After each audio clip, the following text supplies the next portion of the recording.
খাইতে খাইতে মোটা হয়ে যাবো, আবার খামো। তবে মাগার খাওন বন্ধ করুম না, বুঝছ? এই মাছটা আমার কইতাছে খাইস না, কিন্তু আমি তারে খাইয়াই ছাড়ুম। দেখবা কেমনে খামু? এই যে দেখো, এমনে কইরা লইয়া, এই এমনে উঠাইয়া একটুখানি নিমু আর খাইয়া ফেলামু, বুঝছো? সেই টেস্ট, অনেক টেস্ট। এই যে অনেক সুন্দর করে মাংস রান্না করছি।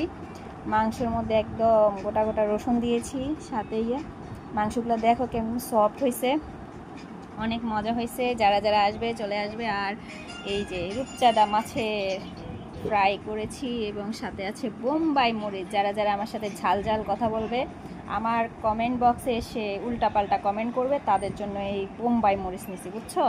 বোম্বাই মরিচ দিয়ে বিরিয়ানি খাবে। আর সাথে আছে এই যে রসগোল্লা, এটা হচ্ছে কি রসগোল্লা, রসগোল্লা দিয়ে আজকে বিরিয়ানি। সাথে আছে রূপচাঁদা, আর আছে গরুর মাংসের ঝোল।